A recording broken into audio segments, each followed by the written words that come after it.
Xavier, bonjour, nous sommes sur le stand de Mediego. Vous travaillez sur un moteur de recommandation.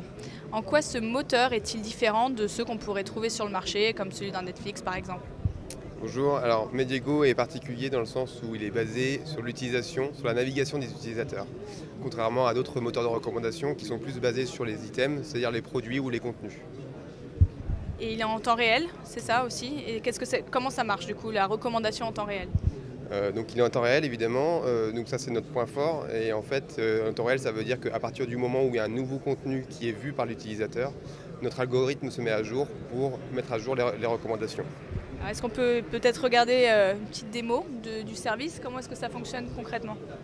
Alors ici nous avons mis notre moteur de recommandation en application sur le site Plus France TV, comme on peut le faire actuellement sur des sites internet.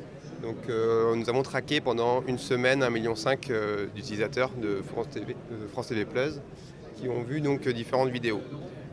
Ici, donc, si vous regardez un documentaire, par exemple envoyé infrarouge, dans un premier temps, on va créer un graphe de similarité qui va mettre en avant les utilisateurs qui ont vu également infrarouge, le documentaire infrarouge.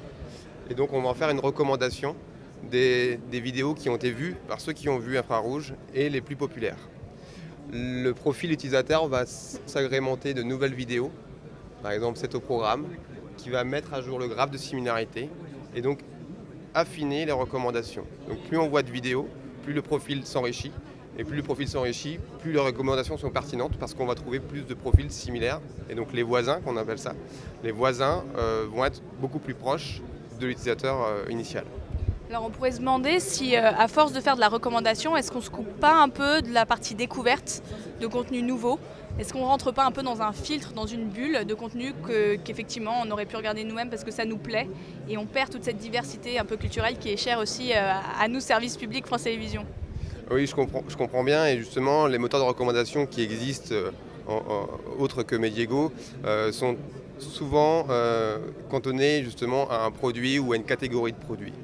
Nous justement, comme on est aveugle au contenu, on n'est pas cantonné à des catégories de produits, donc on peut potentiellement recommander autre chose que des catégories. Par exemple, si vous avez regardé que du sport, on ne vous aurait pas proposé que du sport.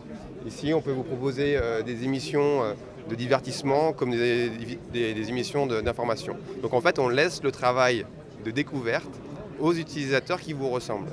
Donc on vous recommande des émissions que vous n'auriez pas forcément pensé voir grâce justement à vos alter ego.